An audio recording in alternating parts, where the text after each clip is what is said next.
Hello दोस्तों, black hole के बारे में तो आपने अपनी लाइफ में एक बार तो जरूर सुना होगा। ब्लैक होल से जुड़ी बहुत सारी कहानियों को अलग अलग साइंटिफिक फिल्मों में दिखाया जाता है, जिससे हमें ब्लैक होल के बारे में और ज्यादा जानने की इच्छा होती है। तो ब्लैक होल क्या है, ब्लैक होल बनते कैसे हैं, ब्लैक होल से जुड़ी सारी थ्योरी हम आपको बताएंगे। ब्लैक होल के बारे में किसने पता लगाया, क्या ब्लैक होल समय को भी रोक सकता है, ऐसी बहुत सारी इंटरेस्टिंग बातें हम आपको आज इस वीडियो के माध्यम से बताने वाले हैं। उससे पहले हम आपको बता दें, आप देख रहे हैं मिस्टीरियस पॉडकास्ट चैनल, और अगर आप हमारे चैनल को सब्सक्राइब नहीं किए हैं तो प्लीज सब्सक्राइब कर बेल आइकन जरूर प्रेस कर ले और लाइक करना बिल्कुल ना भूलें, और वीडियो के अंत तक बने रहे। तो बिना देर किए हुए आइए हम स्टार्ट करते हैं। Then let's get started. तो सबसे पहले हम यह जानेंगे कि ब्लैक होल क्या है। What is black hole? अगर हम आसान शब्दों में बताएं तो ब्लैक होल हमारे अंतरिक्ष या ब्रह्मांड की एक ऐसी जगह है जहां से कुछ भी नहीं बच सकता। ब्लैक होल में गुरुत्वाकर्षण बल सबसे ज्यादा होता है और उसी वजह से रोशनी की किरण भी इससे छूट नहीं सकती, जिसकी वजह से ये क्षेत्र डार्क ब्लैक रंग का होता है और इसी वजह से इसको ब्लैक होल कहा जाता है। ब्लैक होल को कृष्ण वीवर के नाम से भी जाना जाता है। यह अंतरिक्ष की वह जगह है जहां से भौतिक विज्ञान के कोई नियम काम नहीं करते। ब्लैक होल के बारे में साइंटिफिक अल्बर्ट आइंस्टीन ने 1905 में एक सिद्धांत प्रस्तावित किया, जो कि थ्योरी ऑफ रिलेटिविटी मतलब सामान्य सापेक्षता सिद्धांत के नाम से जाना जाता है। अल्बर्ट आइंस्टीन द्वारा किए गए उत्पत्ति में से ये सबसे बड़ी खोज में से एक मानी जाती है। इसके बाद तो सभी लोगों का ब्रह्मांड को देखने का नजरिया ही बदल गया। सापेक्षता सिद्धांत कहता है कि ब्रह्मांड में किसी भी वस्तु में जो गुरुत्वाकर्षण दिखाई देता है, उसका असली कारण है उस वस्तु का वजन या फिर द्रव्यमान। यानी कि किसी भी वस्तु का वजन जितना ज्यादा होगा उतनी ही वो वस्तु अपने आसपास के स्पेस टाइम में ज्यादा कर्व पैदा करेगी, ट्विस्ट पैदा करेगी। अगर आसान शब्दों में बता दे तो थ्योरी ऑफ रिलेटिविटी से हमें ये समझ आती है कि गुरुत्वाकर्षण के कोई बल नहीं है, कोई फोर्स नहीं है, बल्कि ये सिर्फ उस चीज के वजन की वजह से हुई स्पेस टाइम की वक्रता है। आपको बता दें कि अभी तक जितना हम ब्रह्मांड को जान पाए हैं, उससे ब्रह्मांड की सबसे ज्यादा द्रव्यमान वाली चीज ब्लैक होल है। मतलब ब्लैक होल में सबसे ज्यादा ग्रेविटेशनल पावर होती है और ये इतनी ज्यादा होती है कि इससे लाइट यानी कि रोशनी के साथ ही समय को भी खींचा जा सकता है। तो अगर कोई भी व्यक्ति समझ लो 1 घंटा भी ब्लैक होल के पास रुक के आए तो शायद तब तक हमारे पृथ्वी के 40 से 50 साल या फिर उससे भी ज्यादा साल गुजर चुके होंगे। है ना चौंकाने वाली बात। यानी कि ब्लैक होल के आसपास का समय भी धीमा हो जाता है, जिससे कि ब्लैक होल के पास बिताया हुआ 1 मिनट भी हमारे पृथ्वी के 1 साल जैसा हो सकता है, जो कि ब्लैक होल की ग्रेविटेशनल फोर्स के ऊपर निर्भर करता है। इस ब्रह्मांड में अगर किसी बड़े तारे का ईंधन जल जाता है या फिर खत्म हो जाता है तो वो तारा मर जाता है। ईंधन के खत्म होने से उस तारे में जबरदस्त विस्फोट हो जाता है, जिससे सुपरनोवा भी कहते हैं। ब्लैक होल में कम से कम जगह में ज्यादा से ज्यादा वजन होता है। मतलब अगर हम 1 केजी कपास यानी कि रुई और 1 केजी लोहे का टुकड़ा लेंगे तो दोनों का वस्तुमान तो एक ही होगा, लेकिन दोनों का आकारमान आयाम अलग होगा। उसी तरह एक तारा टूट जाता है तो वह बहुत ही कम से कम आकार में चला जाता है, लेकिन उसका द्रव्यमान या फिर वजन उतना ही रहता है।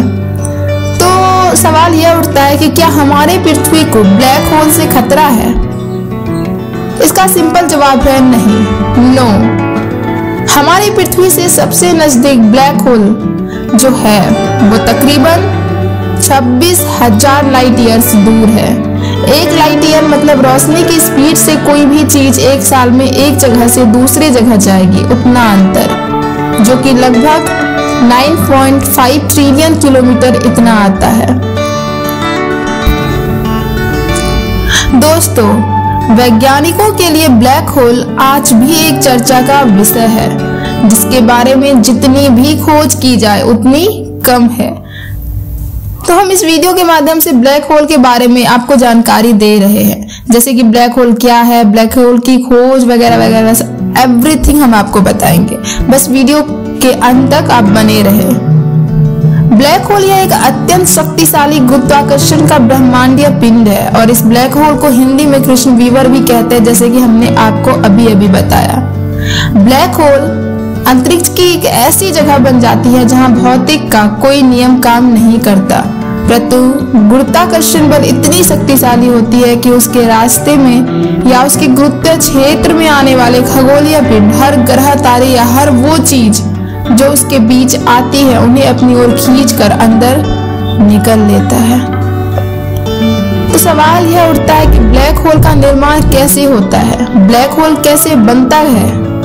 जब किसी विशालकाय तारे का अंतिम समय निकट आता है तब उनके भीतर के सारे खनिज तत्व जल जाते हैं, तब उसमें एक जबरदस्त विस्फोट होता है और वह अपने ही अंदर सिमटने लगता है और इस प्रकार वह एक ब्लैक होल का रूप ले लेता है।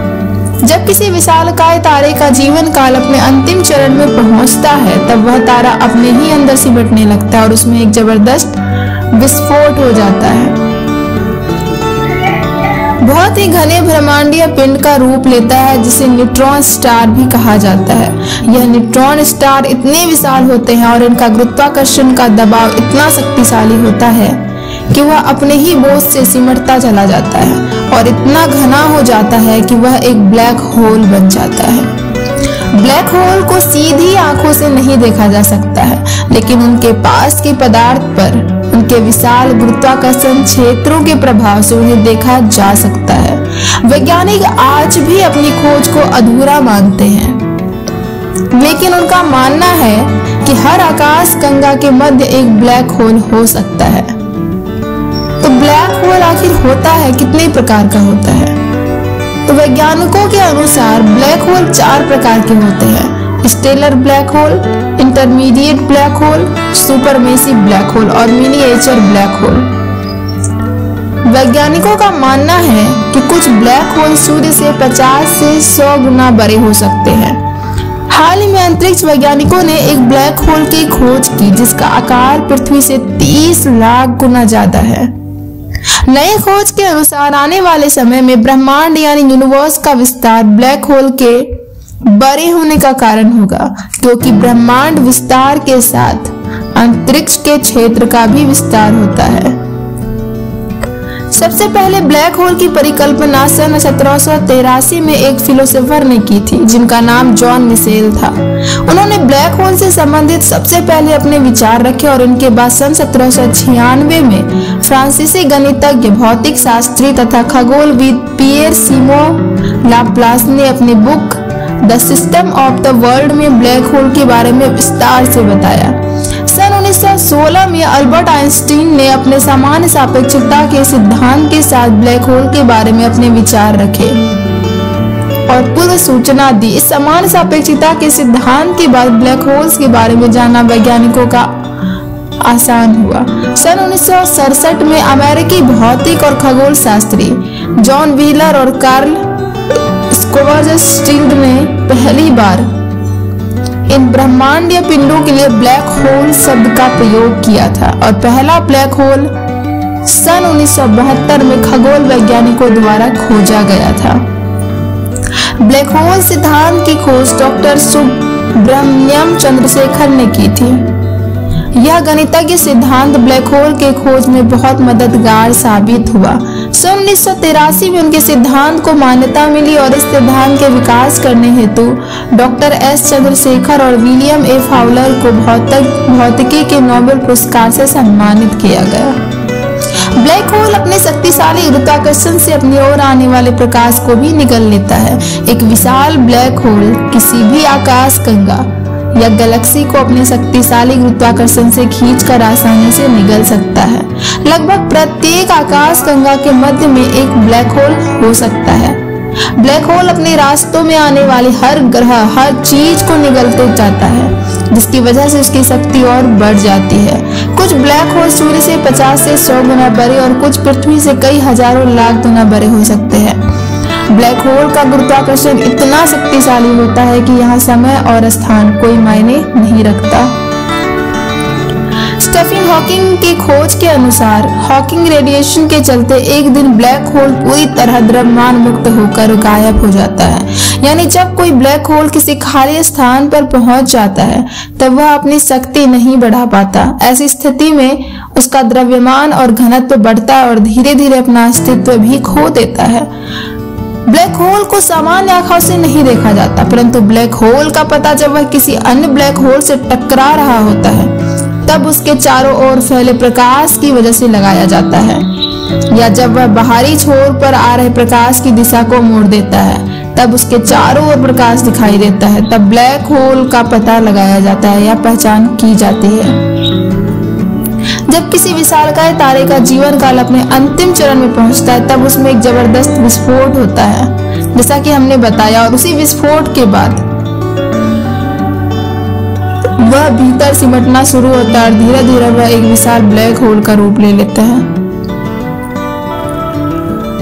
तो दोस्तों, यह थी ब्लैक होल क्या है, ब्लैक होल की खोज, ब्लैक होल कैसे बनते हैं या ब्लैक होल का निर्माण कैसे होता है। हम यह सारी जानकारी आपको आज इस वीडियो के माध्यम से हम आपको दिए हैं। तो कमेंट्स कर अपना सुझाव जरूर दें और अपने दोस्तों के साथ भी शेयर करें। और सबसे जरूरी बात, अगर आप हमारे चैनल को सब्सक्राइब नहीं किए हैं तो प्लीज सब्सक्राइब कर बेल आइकन जरूर प्रेस कर लें ताकि आप तक हमारा वीडियो सबसे पहले पहुंचे।